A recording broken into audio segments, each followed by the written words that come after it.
आईची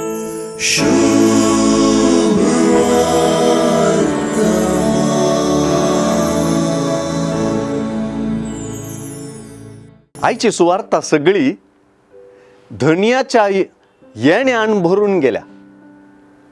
ह्या धनियाच्या येण्याची जेजूची वपार हेरांक कोणाकी लागू जायना बगर धनियाच्या चाकरांक लागशिल्ल्यान लागू जाता. वपारींतलो धनी कांय हारामी न्हय. तो आपले सगळे आपल्या चाकराचेर सोडून वेता. सगळी जबाबदारी आणि हेर चाकरांची खबरदारी ताचेरच सोडून वेता.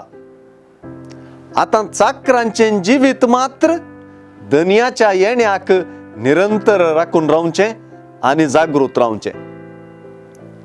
जेजूची पहिली वपार जागृत आसच्या धनियाचीच.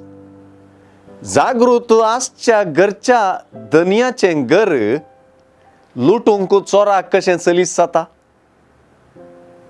बिलकुल ना. पूण चोर कशें सांगून येनांगी तशेंच भायर गेल्लो शाणो धणी आपल्या चाकराक आपणे फाटी येवची वेळ घडी सांगना. जागृत चाकराक सांगची गरजी ना ते धनी बरें जाणा.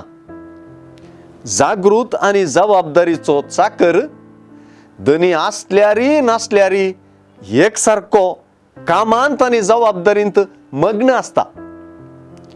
शेवटी जावंक आसच्या मनशा पुताच्या येण्या विशयान सांगच्याक आणि हे दिशेन जगतो मनोभाव वृत्ता करच्याक जेजून आपुरबायेची वपार सांगली.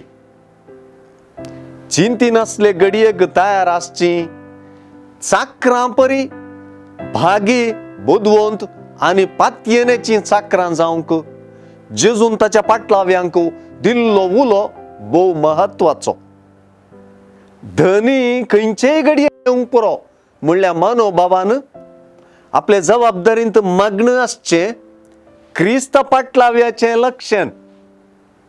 धन्याक मेसवोवच्यांतच आसा जागृत चाकराचे अस्तित्व, भाग, इनाम आणि त्राण.